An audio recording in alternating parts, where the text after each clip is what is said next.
My name is Zach Arnold. I'm a Hollywood film and television editor, a documentary director, father of two, and creator of Optimize Yourself. Since beginning my career, I have battled attention issues, anxiety, and creative burnout more times than I can keep track of. Back in 2005, after almost losing the battle with suicidal depression, I decided that I no longer wanted to sacrifice myself for the sake of my career. I was done barely surviving. I wanted to thrive. Since then, I have obsessively searched for every possible way to optimize my own creative performance. My journey is far from complete, but I have now made it my mission to shorten your learning curve so you can forge your own path to greatness without having to sacrifice balance in the process.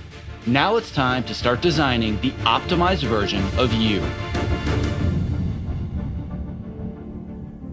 Hello and welcome to episode number 2 of the Optimize Yourself podcast. If you're a first-time listener, I am grateful to have you with me, and I appreciate you taking the time out of your day to focus on finding just a little work-life balance and sanity in this crazy world that we live in.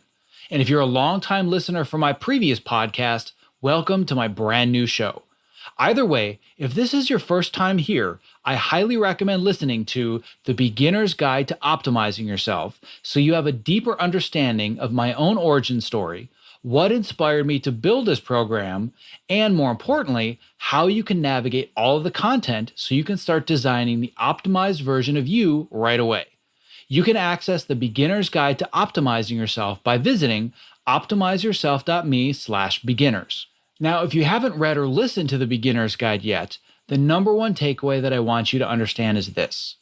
Optimizing yourself is about understanding your own limitations, recognizing and accepting your own disabilities, and then augmenting your strengths to become the strongest and most authentic version of your existing self, not trying to become somebody that you're not. There, now that I've gotten that out of the way, I want to remind you that if you enjoy this podcast and you are inspired to learn more and listen more, I invite you to subscribe on iTunes, Google Play, Stitcher, or whatever app you prefer, because I have tons of great guests, giveaways, and free training coming your way on a weekly basis. Visit optimizeyourself.me/subscribe for more info, or you can subscribe directly in your app of choice. Today's episode is one of my favorite interviews that I've ever done. It's with Dr. Kelly Starrett, author of the New York Times bestseller, Becoming a Supple Leopard, which has revolutionized how coaches, athletes, and everyday humans like you and me approach movement and athletic performance. He is also the author of the book Deskbound, Standing Up to a Sitting World, as well as the co-founder of San Francisco Crossfit and MobilityWOD.com, where he shares his innovative approach to movement, mechanics, and mobility. He works with elite Army, Navy, Air Force, Marines, players from the NFL, NHL, NBA, and Major League Baseball. So to put it simply, Kelly is as badass as it gets. And I consider one of my greater accomplishments in life getting this guy in front of a mic to chat with me for an hour, even if his wife did choose to do the dishes in the background for a few minutes, and I apologize for that in advance. In this episode, we talk about Kelly's book, Deskbound, and we really dig deep into the science behind what's happening to our bodies when we sit for too long. But more importantly, we talk about ways that you can change your environment to become more active and create what he calls a quote-unquote movement-rich space. If you have any interest in escaping your desk chair, this episode is the place to start, because moving yourself is one of the fundamental components of the Optimize Yourself program. If this interview inspires you to take action, I invite you to download my brand new Ultimate Guide to Optimizing Your Creativity, which contains plenty of simple action steps that you can take right away to effortlessly start moving more throughout your busy workday and generate more energy, focus, and creativity. Because you can't be creative if you're burned out. To download this 100% free guide, simply visit optimizeyourself.me/ultimate guide, and I will send it to your inbox immediately. Okay, so I know you're anxious to jump into the interview, but I have one last quick favor to ask, and taking just 2 minutes out of your day would mean the world to me, and it would help expose this program to more people that it can inspire. As my longtime listeners know, my previous podcast, Fitness and Post, had over 100 5-star reviews in iTunes, but now that I've renamed the show, I am back to 0. Thank you very much, Apple. It took me over 3 years to earn those 100 5-star reviews, but my goal is to get this new show up to 100 5-star reviews in the next 3 months. And with your help, I know that we can do it together. So if you leave an honest review of the show in iTunes, and I'm heavily stressing the word honest, you are going to be eligible to win either a Topo Mat, a Topo Mini, a human charger device, or a private 1-hour coaching session via Skype with yours truly. I'm going to be giving away these prizes for the months of September, October, and November. So your one review gives you 3 chances to win. And if you don't win one month, your entries carry over to the next month until the giveaways are complete. To leave your honest review and register for this contest, please visit optimizeyourself.me/review. And thank you so much in advance for your support. And now, without further ado, after a brief break to recognize our sponsors, my interview with Dr. Kelly Starrett. To access the show notes for this episode, please visit optimizeyourself.me/episode02. That's the word episode and the numbers 02. This episode is made possible by Ergo-Driven, the makers of the Topo Mat and Topo Mini, my number one recommendations for anybody interested in moving more at their height-adjustable workstation. Listen, standing desks are only great if you're standing well. Otherwise, you're constantly fighting fatigue and chronic pain. Not like any other anti-fatigue mat, the Topo is scientifically proven to help you move more throughout the day, which helps reduce discomfort and also increase your focus and productivity. And they're really fun and a great conversation starter too. To learn more, visit optimizeyourself.me/topo. That's TOPO. This episode is made possible by the Human Charger, a revolutionary new light therapy device made specifically for people who spend long days in the dark and don't get enough sunlight, i.e. you and me. Simply put in the earbuds for 12 minutes a day to receive your daily recommended dosage of UV-free white light. Doing so can drastically increase your energy, improve your mood, and increase mental alertness and focus. This device has literally changed my life, and I use it every morning without fail. To learn more, visit optimizeyourself.me/humancharger, and you can use the code OPTIMIZE to get 20% off your order. I'm here today with Dr. Kelly Starrett. He is the author of Deskbound, Standing Up to a Sitting World. He's also the author of the New York Times bestseller, Becoming a Supple Leopard. He's the co-founder of San Francisco CrossFit, the website Mobility WOD. He's worked with elite Army, Navy, Air Force, Marine, Coast Guards, athletes in the NFL, NBA. I'm just going to stop now, otherwise there's not going to be a show. Because I only have 60 minutes, and if I talk about all your accolades, I may never actually hear your voice. So, Kelly, it is a pleasure to have you on my show today. Thank you so much, and I appreciate you, spearheading this huge deal. I mean, the errors of being a modern human. This is it. Yes, exactly. That's where I want to just go right away today. Is my audience is very different than the audience that you may be used to or the world that you live in, because you're dealing with CrossFit athletes and triathletes and people in professional sports that already have some knowledge or idea behind mobility, behind fitness, but at the same time, they may not understand the detriments of being immobile for most of their day, which is why you're here today. Well, what's interesting is that you make an assumption about the sort of understanding about how people conceptualize their day, their environment. Certainly you described a group of people that work out very hard and train and maybe even compete at a high level. But it turns out that first principles are first principles. And just because someone may play in the NFL does not mean that they actually don't get enough movement during the day, that they eat right, that they sleep right, that they manage their stress, they spend the rest of their day sitting. And it's interesting, we came to, look, full disclosure here, it was not my dream as a child to lecture adults about ergonomics and posture. That was the worst dream you can have as a young man. But ultimately, we have to have a conversation about lifestyle, and we have to have a conversation about habitus, which is a fancy word for, how are you spending most of your day, and what are you doing? And the problem is, the information age has democratized this information for us in such a profound way, but it is overwhelming. It is a sea of chaos data. And what we're seeing is that people, are really confused. I'm going to be paleo. I'll eat this cinnamon. I work out for 20 minutes really hard. It's high intensity. And then, cholesterol's a mess, blood panel's a mess, sleep's a mess, hair falls out, no sex drive, can't focus. It's just all of the things that we're seeing is we need to be able to apply some basic principles. And one of those foundational concepts at first is, what are human beings designed to do? Who are we? How do we evolve into this body over the last 2.5 million years? And what are the implications of the physiology on the environment? Because the thing that makes us human is our ability to shape our environment to our need.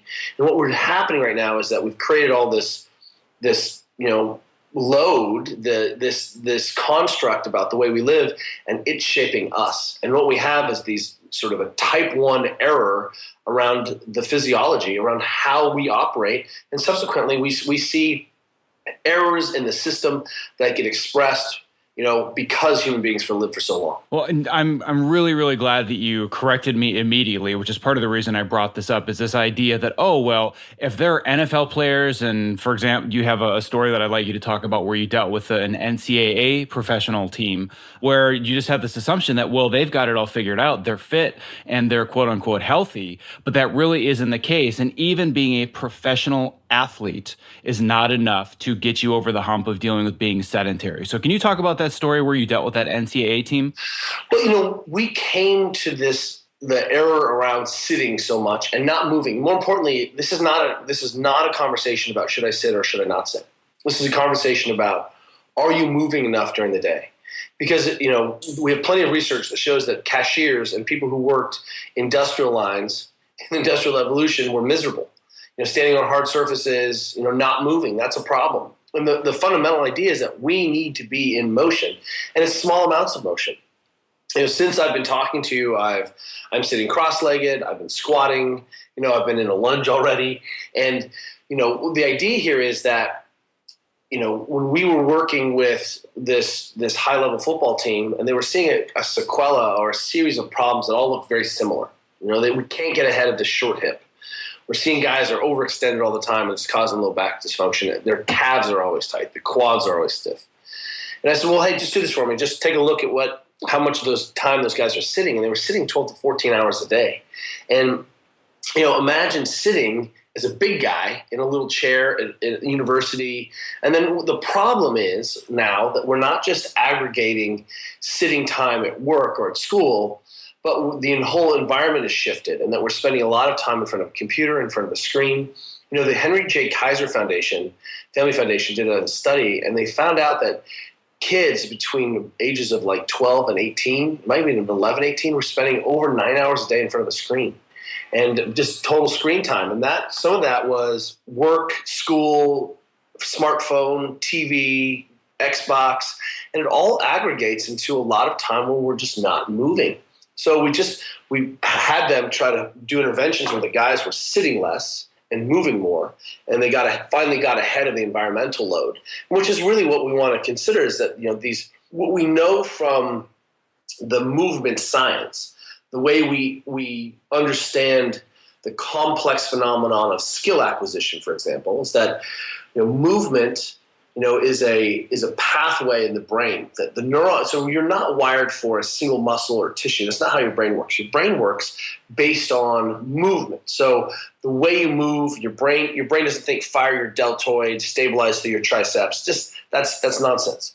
What your brain thinks is that we're going to reach into this position, or a squat is how these fundamental patterns are how the brain is wired, and that those neural pathways end up becoming reinforced because we use the same thing over and over again. So what ends up happening is that there's a biological process called myelination, and the Schwann cells in your brain basically come and myelinate. They lay down insulation over neural pathways that are constantly reinforced. It's like the activity down the telephone wire brings in the guys who are like, oh, this must be important to us because we do it all the time, and we reinforce that. And this is why patterns and habits are so difficult to break, and why we try to practice all the time. Because what we know is that practice doesn't make perfect, practice makes permanent. So the positions that we adopt as a matter of course, without consciousness, then become our defaults. And the body adapts to that because we're such a wonderful adaptation machine. We are designed to basically, smoke a cigarette, eat little chocolate donuts, run really fast. And we can do that. We're amazing. But what we're not seeing is the fact that, we understand this biological skill acquisition process, and we're not making sense of how we're spending our days.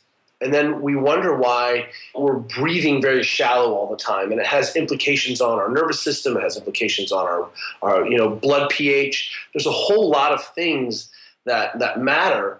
What we can do is really simplify this for people by saying, hey, look, you need to move more. And we can remain agnostic how you do it.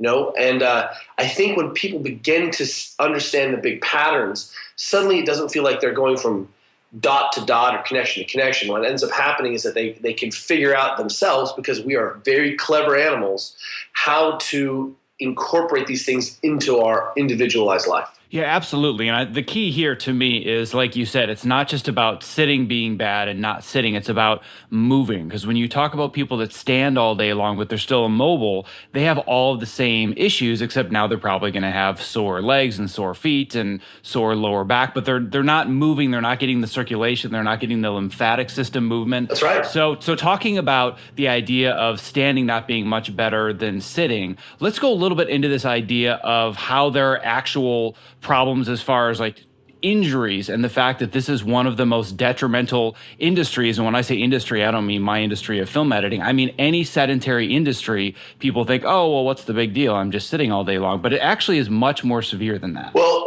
what we want people to understand is that these are not emergency. If you sit down, your head's going to explode or your neck's going to fall off if you're texting in a bad position. This is not how it works immediately. But the problem is how we've traditionally categorized dysfunction, right, or poor function, is, does this cause pain, yes or no? And the problem with pain in the body is that it's what we call a lagging indicator. It tells me about a tissue strain or stress or some tissue or position that isn't sustainable, and my body finally can't buffer it very well. And it throws up this pain signal and says, hey, time to change, time to move. And that pain is really a little prod by your body, just telling you that your biomechanics may not be in a great shape. If you run and you're getting pain, there may not be anything wrong with you. You just may be a terrible runner. And that your body's telling you that you cannot slam your heel into the ground at 2 to 3 times body weight for the next 10 miles, right? This is pretty simple. And it's like grabbing a hot pan. You can grab that hot pan, but you're going to get some feedback that you may be damaging some of your tissues. You may not have burned your hand, but boy, it hurts to grab the pan. That's what a lot of the musculoskeletal pain signals that we're getting. Hey, maybe your positions aren't good. And the problem is with the pain is that, again, as a lagging indicator, it tells me about something after the fact, right? It's not in real time. It's saying, hey, you may have been sitting hunched over your desktop for the last 2 hours and now your neck hurts, right?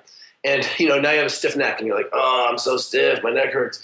And the issue is that we are categorizing all of the detriments, all the downregulation of the extraordinary human function of which we're capable, and we're categorizing it as, well, it may or may not cause pain. And the problem with that is that it's not very nuanced. It's either, my check engine oil light is on or it's not on, right? And that's not good enough. And what we want people to understand instead is, let's focus on function. And what we know unequivocally is that when you sit down, it's very difficult to stabilize your trunk as well as you can when you're standing or moving. That when you sit down and the load on your diaphragm, the load on your organs, your pelvic floor doesn't work very well when you don't engage the musculature and the connective tissue of the hips. And how do we know? Well, we see a lot of pelvic floor dysfunction. And when you're in an overextended or flexed position, we don't see good function of the diaphragm, and we don't see good function of the pelvic floor. It turns out that in the United States, the adult diaper industry is a multi-billion-dollar industry. Well, what's going on? What's going on is then, once again, we can sort of take this 30,000-foot view and start to look around and say, hey, look, I'm not sure what it is, but diabetes is up 400% in the last 10 years. Hey, for the first time in the history of the world, there are more obese Americans than non-obese Americans, right? That we've unchecked childhood obesity. That we can just tick the box of sort of errors, right, that aren't pain-based, but are about function-based. And we can start to ask questions, well, what's going on here? Is it really just big soda that's just I know a lot of, heavy people who don't drink any soda. Well, then the problem is, once again, is that we dive back in and we're looking for a pill or a quick fix. And I don't mean to menialize or trivialize, the fact that people aren't empowered to be able to take control of their lives. We haven't given them the right tools.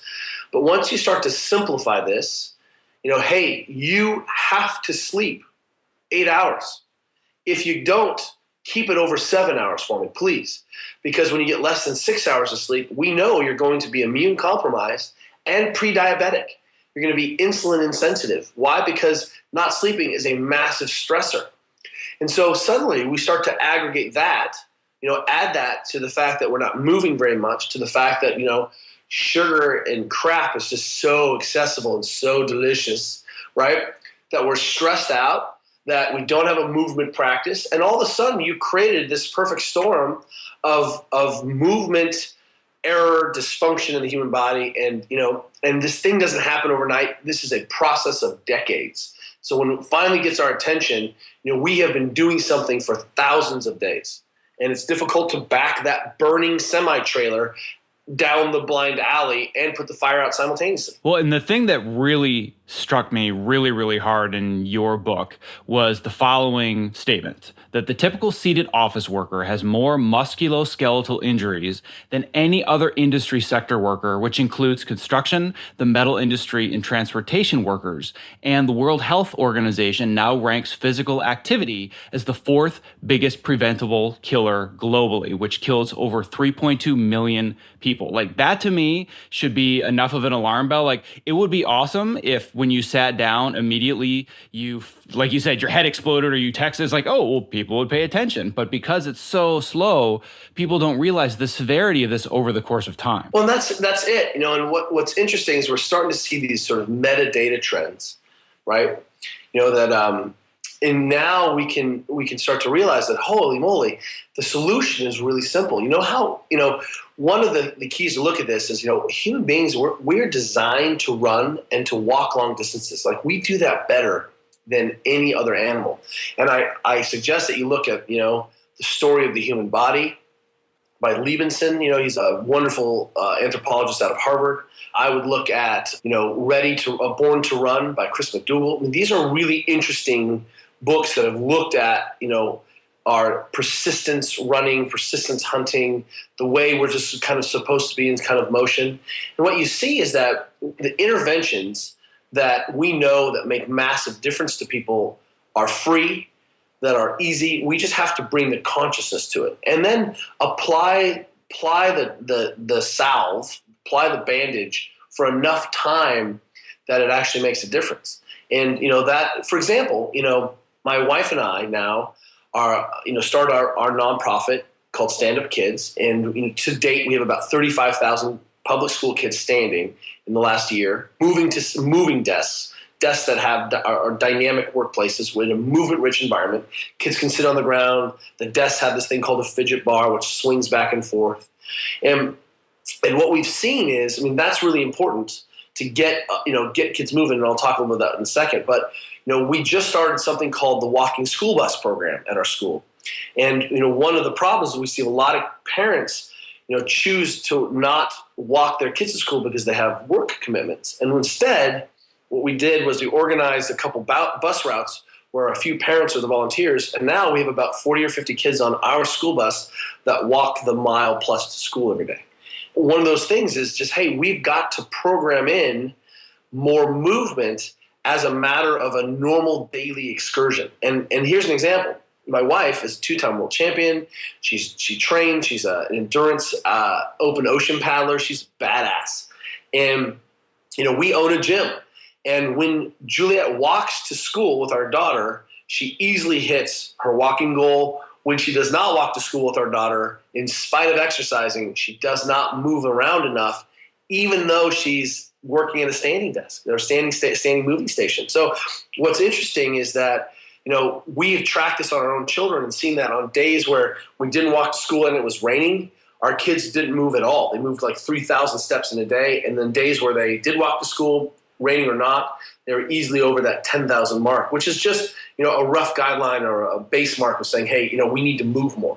And I think that's what we want to remind people. One of the reasons that these fitness trackers are so great is that they bring consciousness to the pattern, or consciousness and awareness. I wore a fitness tracker for like 4 days, and I was like, got it. When I, drink a bunch of coffee in the afternoon, I don't sleep right, and when I don't move enough during the day, it reflects in my total movement score. So the goal here is to think about, what does a 24-hour day cycle look like? How do I begin to just make decisions into something we call blocked behavior? And so a lot of times, I think the problem is that you walk into a grocery store and there are 40 brands of salt, and you're just like, what? Now you're at salt decision fatigue, and you just can't make another decision. And when you get home, it's nice, you're exhausted, you've been crushing it all day long, we're so productive, and then it feels good to flop down. So the goal here for us, for example, is to make decisions in the rest of the day where I don't have to make a decision. I've set the environment up. So if I come back from lunch, right, where I just went for a walk, and I come back to my desk and there's not an option to sit down, I'm going to stand up and stay standing, and or be able to lean or perch. And the idea here is that if I know myself really well, and if there's ice cream in the house, I'm not going to go to sleep until the ice cream is gone. And so what I do is don't keep ice cream in the house. I block the behavior. I block the decision making. I make it so that every meeting that I have, we don't sit down. It's scheduled that I have to go walk, and so we just walk and talk during our meeting. And so that becomes a behavior that I don't have to make a decision around. It's a behavior that automatically gets sorted out for me. Well, and that's one of the 4 simple guidelines that you kind of outline. And I love this idea. You call it reducing optional sitting, which is kind of what you've already talked about. But then you talk about these 3 other guidelines, one of which is for every 30 minutes that you're desk bound, you should move for at least a couple. You want to try and prioritize your position and your mechanics whenever you can, and try and be in the optimal position.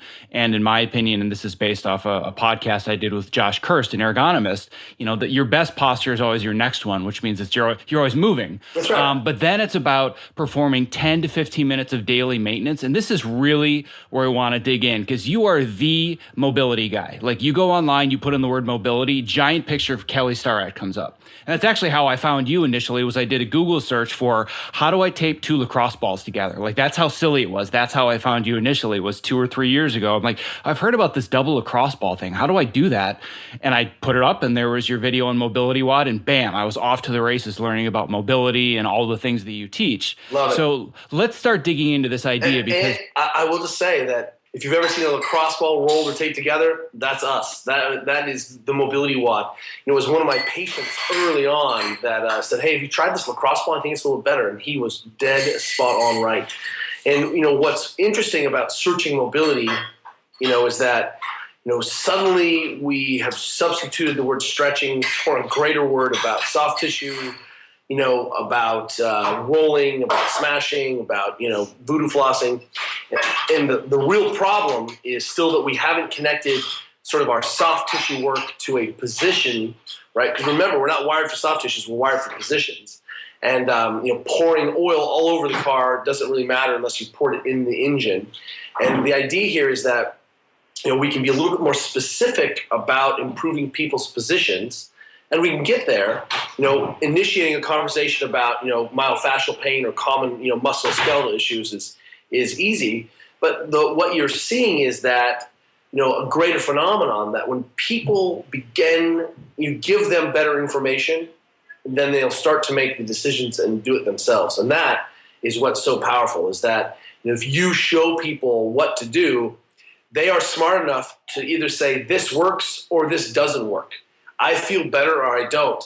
And the fact that physios and chiros and physicians, stand in the way and say, hey, look, human beings are fragile and people aren't smart enough and they're going to get hurt, that's nonsense. What is madness is that we're going to continue to do the things we're doing and not see any change in the system.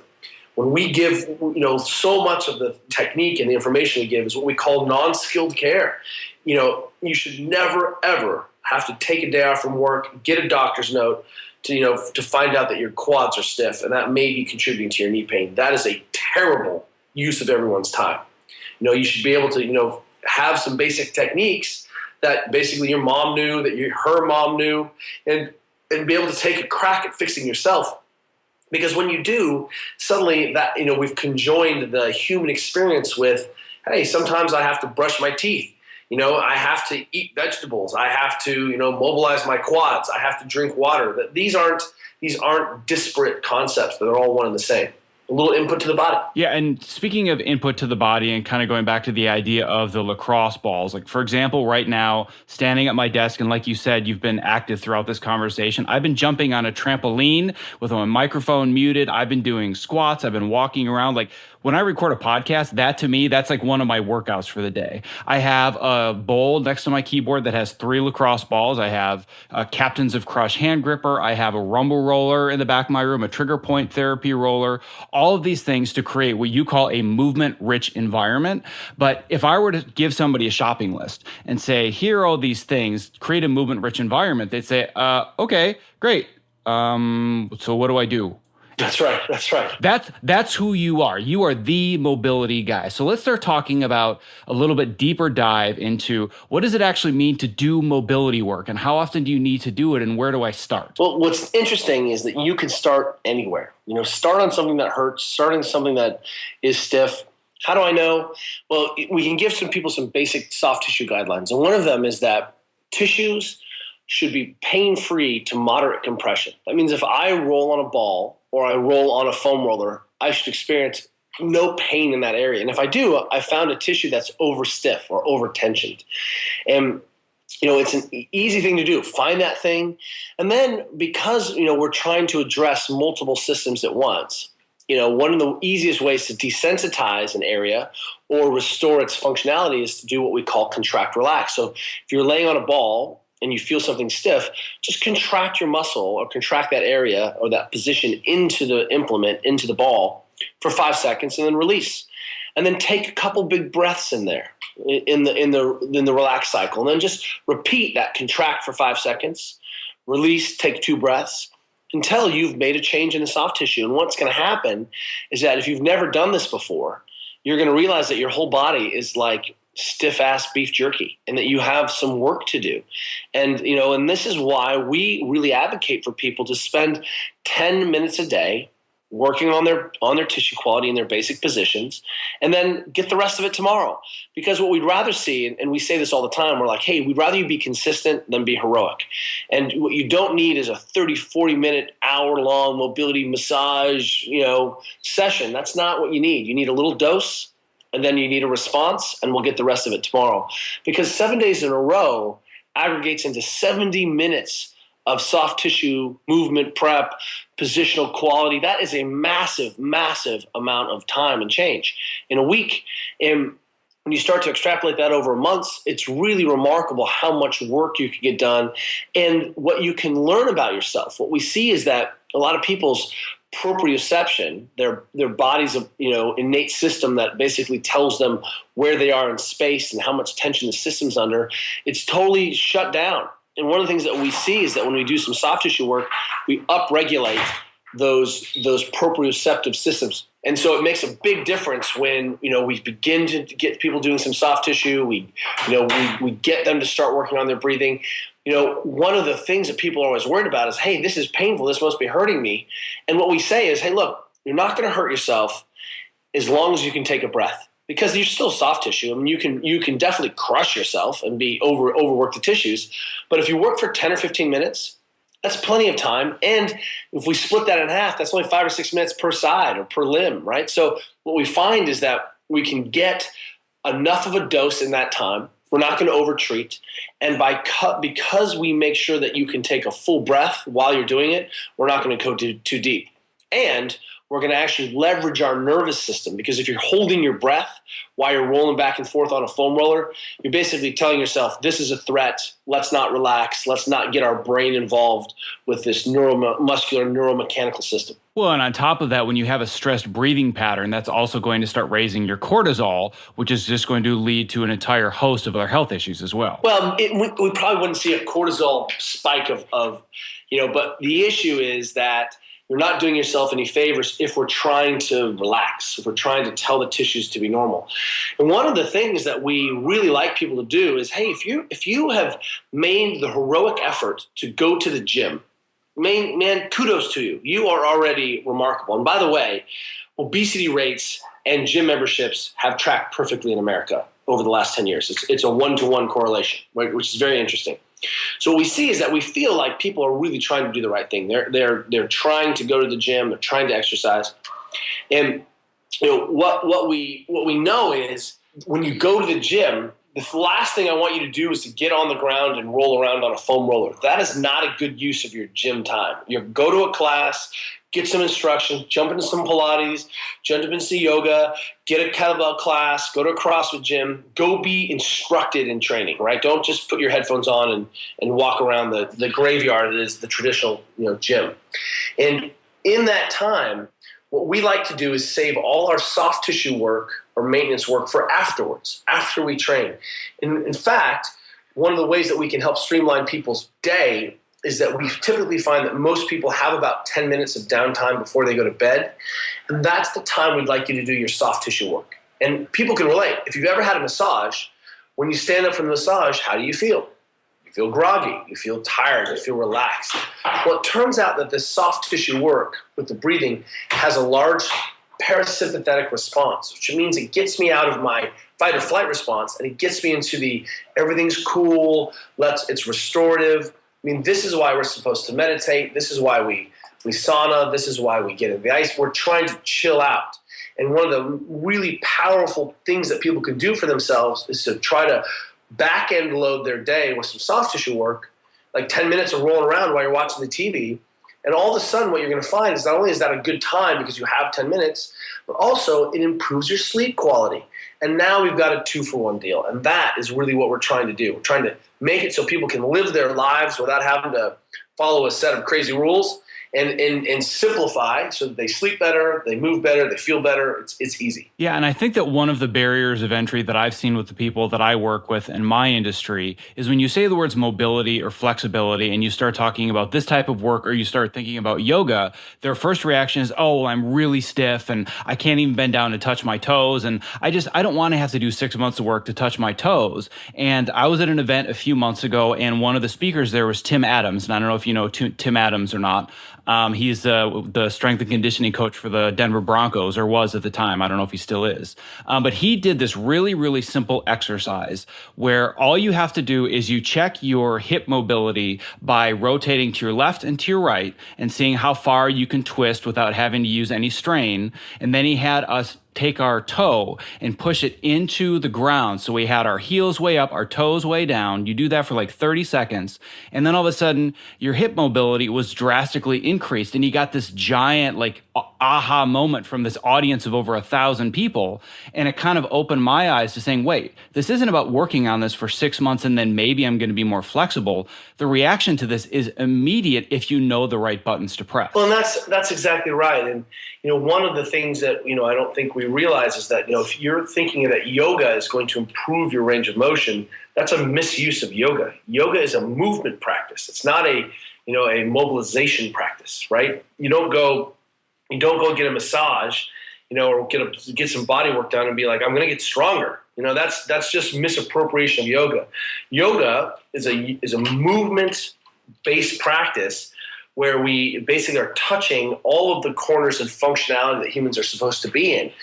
The reason people become incrementally more adept during yoga is that they're spending time in these end ranges of position that are vital that we don't sometimes touch as modern human beings. And let me give you a really simple example. the typical person might get out of bed, sit at the edge of the bed, sit on the toilet, sit to the chair, get into the car, sit at work, come back home, sit on an exercise bike, sit on the couch. They have not taken their hip through a full range of motion once during the day. They didn't squat all the way down. Their knee didn't come to their chest. They didn't express full ankle range of motion in the day. They sort of stayed in this mid-range. And what I can tell you unequivocally is that your body is pretty cool about this concept of use it or lose it.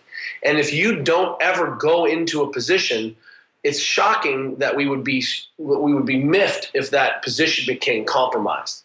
And so, we had a bunch of super strong world champion powerlifters who were trying to improve their squatting. And when I pointed out they were never actually taking the hip through full range of motion, i.e. squatting to the ground, right? Being in child's pose. I mean, that's what these things are. Is that they're taking the body into its fullest expression, its fullest lexicon, and using it so that we could, then use it when we need it. And, what you saw there with that coach was understanding that the movement practice ultimately is the next conversation. And that what he did was actually do something called coaching, that he coached better movement practice, right? He coached better skilled movement, and you saw an upregulation in the function. And so what we want people to understand is that, hey, walking is great. In fact, it's vital and should be a root of your daily activity. Some soft tissue work is important in there, but ultimately you are an animal that's a skill-based organism. And we're going to have to teach you how to squat, how to pick something up, how to hip hinge, how to press over your head. And that's why these shapes are represented in all of our books, and why we recommend that people take a Pilates class, take a yoga class, take a CrossFit class, go powerlift. You've got to understand that there is a skill to be practiced, and to ignore the skill of human movement is to ignore the skill of teaching people how to cook. You know what I mean? That's it. Well, I have all these vegetables in my house. I mean, I'm good to go, right? No, you have to cook them and make them delicious and want to eat them, and right. And I think that we can say the same thing about the skill of moving as a human. Yeah, and I love that analogy of the idea of nutritious movement. This is something that I've read about a lot with Katie Bowman and with you as well. She's the best. Oh my God, I'm a giant fanboy of Katie Bowman. I absolutely love her work.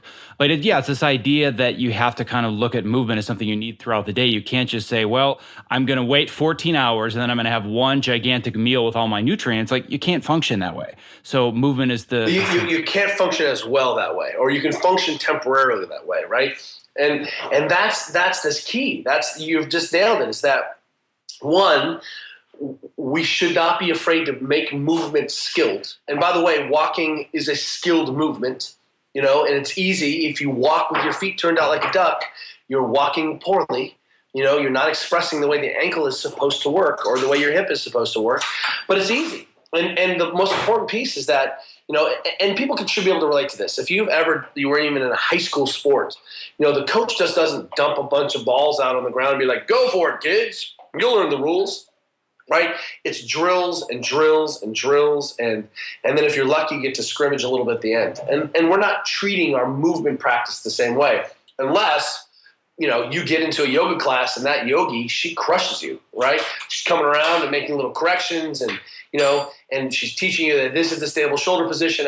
Your breathing sucks there, and look at your head, and you're like, oh, and the whole time you're reinforcing skilled movement, which are based on the language of positions of the physiology of the human being. And speaking of the language of positions, I want to talk about the position that we started with at the beginning of this podcast, which is sitting, because that's what the majority of my listeners are doing for most of the day. So understanding this concept of trying to mobilize the body, what are the most common adaptations that are happening when you're sitting, and what are maybe like the top 3 places to start if you just have a lacrosse ball or a foam roller and you're in an office and you want to start mobilizing all of these areas that have adapted and are stuck? The first thing people should do is, begin to stand more.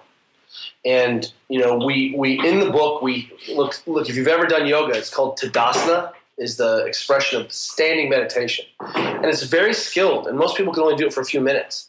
And so we still try to put skill back into standing, try to help people understand how their body works, right? You don't have to just be blind. Driving is a skill. It's okay to make these things skilled. And they're simple skills. And one of the things that we'll say is, hey, look, if you've been sitting for the last 30 years or 40 years or 50 years, or even 20 years, do you think you're just going to be able to get off the couch and run a marathon? Why? Because I used to run as a kid.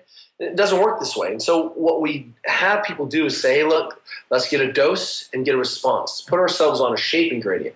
So what we want you to do is to stand an additional 20 minutes today and just see if you can get 30 minutes of standing by the end of the week each day. And then hold it there for a while. How'd you feel? Hey, it was okay. And the next week, let's bump that up to 45 minutes. And the next week, it'll be an hour. And then we just added an extra hour of standing a day. So the first thing is to get this dose and response to start to train the body, just like we talked about in having full range of motion.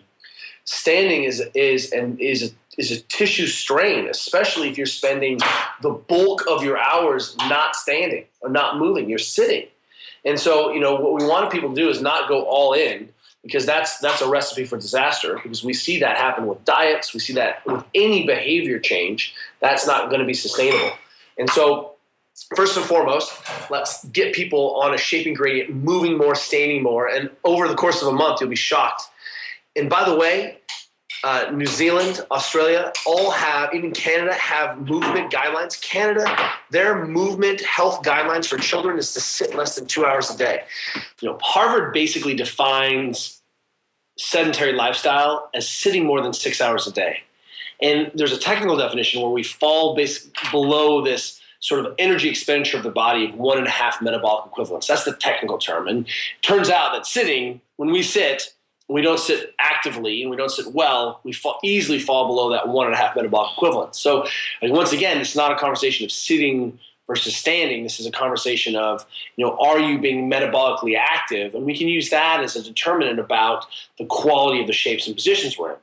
So, but when you do find yourself having to sit, because there's plenty of required sitting, there's actually a lot that you can do. One, try to make, we like to sit near the edge of the chair.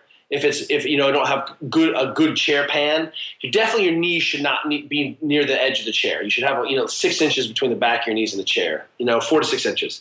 And the other thing is, when you do that, we want your trunk to be working. It's okay to lean back and take a break, but I want you to be sitting up and tall. And our cue for office workers is pretend you're sitting in your chair and you're looking over your friend's cubicle or you're looking over a fence. When you sit tall and try to look over a fence, you now have put your head in a good position. Your spine, your thoracic spine is stacked neatly over your lumbar spine. Your lumbar spine is in a good relationship with your pelvis. And that sitting position, when you're looking over a fence, is a great cue to say now we have good posture. And posture, remember, is a fancy word that means position. And it actually is referring to the position of the spine. The Latin root to posture is position. So there's another thing you can do, and that is make sure that your chair is at the right height so you have as much foot engagement, energy transfer through the hip to the pelvis. And what you can do is that you can just slide your chair back and forth. So you put your legs out in front of you, kind of push-pull like you're crab walking, and then crab walk side to side. Then raise and lower your chair kind of like quarter inch at a time. And what you'll find is that there's a position where you can scoot with power and authority, and when you're too low, you can't scoot, and when you're too high, you can't scoot. And this has been a well-documented model or a schema for setting a chair height that allows us to have the most hip engagement, and the more hip engagement I have, the better and more stable I can be through my spine. And so, if you remember, hey, I'm going to try to look over the fence, and I'm going to try to get my feet on the ground into a powerful position based on the chair height, suddenly you've just made that sitting situation a whole lot more tenable. So now that we have a good idea of what we can do if we're going to sit in the proper position, let's say that we just start to, over the course of the day, we slouch a little more, we slouch a little more, and then 15 years later, we have massive kyphosis in our spines, and we're saying... Hunchback. Yeah, exactly. So you're essentially a hunchback. Now, how do I start to reverse that? Obviously I want to be doing the Pilates and the yoga, but if I just want to take those 5-minute breaks throughout the day and I have a lacrosse ball or a foam roller, what are like the key places, just the couple of the quick wins? There's no such thing as a quick win or a key place, because that's to say that some part of your body is not important and some other part of your body is important. We like to conceptualize, our model is based on spine first. And so if we see the central nervous system as the limiting factor, as the rate limiter to, human function. And, there are all these old sayings, these Chinese sayings, it's things like, you're only as old as your spine, And what I can tell you is that, if you start on your back and, just start rolling through, the tissues next to your spine. If you got on a roller and just tried to extend and bend over the roller through your thoracic spine, you would see massive, massive change. So what we do is, we see oftentimes that people have non-specific low back pain. And then I'm like, well, what have you done for that? And they're like, nothing. I took some ibuprofen. I hoped it got better. I just, I stopped doing X movement. But your back is also comprised of a tissue system. And it turns out the connective tissue of your back, the thoracodorsal fascia, plus these powerful erectors and QL musculatures, there's a lot of input you can give to your spine to address common myofascial dysfunction just by laying on the ground and rolling around on a ball on your low back. It's that simple. And I don't think people realize, that when they improve the efficiency of the system, we see that the system upregulates and they'll get pain amelioration or pain attenuation in the background. This is easy. And, if you're sitting in a chair, what can you do? Well, put that lacrosse ball or, ball underneath your hamstrings. You're sitting on a surface that was never intended to be a weight-bearing surface, right? When you're sitting tall, looking over the fence while you're sitting in a chair, you're basically sitting on your ischial tuberosities predominantly, which are weight-bearing surfaces of your pelvis, AKA your sit bones. But most of us are sitting. We're not sitting on our ischial tuberosities of our pelvis. We're sitting on our hamstrings. And we're sitting on the backs of our legs. And what happens is, if you take any tissue, put it under high compression at high temperature, you get lamination. And what we're doing is a whole bunch of butt lamination, hamstring lamination, and what a big surprise that those tissues become stiff and fibrotic, even though they're designed to be like leopard springs. So you can really start anywhere. And, roll on your feet, get some work done. I think people are shocked the first time they roll around on their feet. They're like, this hurts. And you're like, yeah, your feet are a stiff, hot mess. And the goal here, again, is to just get a little input today and begin a discussion with yourself. And we remain agnostic about where you want to enter. That we can have technical terms. You start with feet, you start with pelvis. We say start anywhere. Yeah, and I absolutely love that idea of starting anywhere. And like I said, a little bit over 2 years ago, my start was, how do I tape two lacrosse balls together? And I taped them together and I rolled them up and down my spine between my shoulder blades for the first time. And I thought somebody was stabbing me with a hot knife. That's vastly gone away. But every time I do it and I feel discomfort, I always think of Kelly Starrett. I'm like, yep, Kelly put me here right now. So that's my dream. Absolutely. Well, you've achieved your dream, because every time I stick that double lacrosse ball between my shoulder blades, I'm like, Kelly! It's great. Love it. So I want to be absolutely respectful of your time. This has been an absolute pleasure. If people want a resource where they can just really dive deep and learn everything about mobility, get videos, get prescriptions, get programs, how can they find out more about you? Well, Mobility WOD, W-O-D, Workout of the Day, is our main home base. And even in there, we've been doing daily programming for people, so you don't have to think about what you need to say or do. And we've been doing that for many, many years. We have over 2,000 videos on the site. We have a whole, an institute where if you really want to be a nerd and have a primer for how your body works, we've got, an online course there. We, even in the ecosystem, we have something we call the MWOD list, which is like an Angie's list to try to find providers who kind of speak this language. So you can find a chiro or a physical therapist or some kind of body worker there. And, the main thing is, even if you just wanted to get started, you can go to YouTube and just start, engage in a conversation. In our books like Ready to Run or even in Deskbound, we really try to create some basic templates and guidelines so that you can just kind of, plug and play, follow along. But what we find is that once you've initiated a conversation, you'll be ready for the next conversation and know what that conversation is. You don't have to be an expert to start.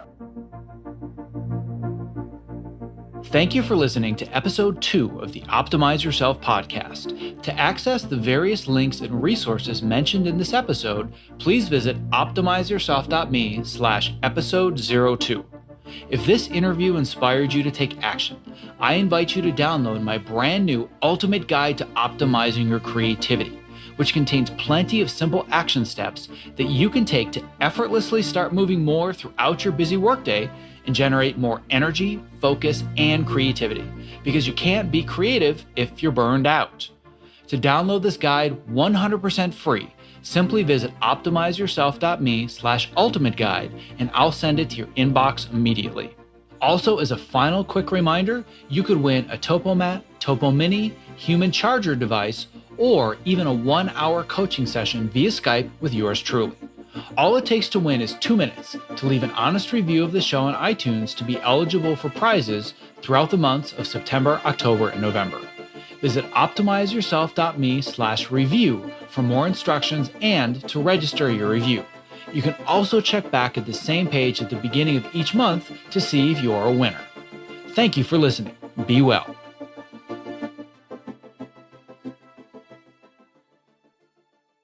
This episode of the Optimize Yourself podcast was made possible by ErgoDriven, the makers of the TopoMat and Topo Mini, my #1 recommendations for anyone interested in moving more at their height-adjustable workstation. Listen, standing desks are only great if you're standing well. Otherwise, you're constantly fighting fatigue and chronic pain. Not like any other anti-fatigue mat, the Topo is scientifically proven to help you move more throughout the day, which helps reduce discomfort and also increase your focus and productivity.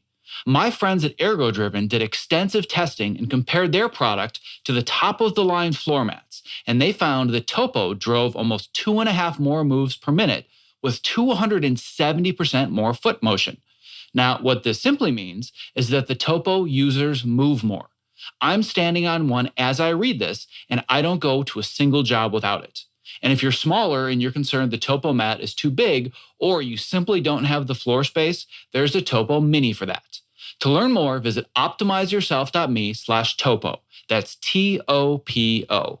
This episode of the Optimize Yourself podcast was made possible by the Human Charger, a revolutionary new light therapy device made specifically for people who spend long days in the dark and don't get enough sunlight, i.e. you and me. It's not a light box. It's smaller than an iPod Nano, and it fits right in your pocket. Now, no different than listening to music, all you have to do is simply put in the earbuds for 12 minutes a day to receive your daily recommended dosage of UV-free white light.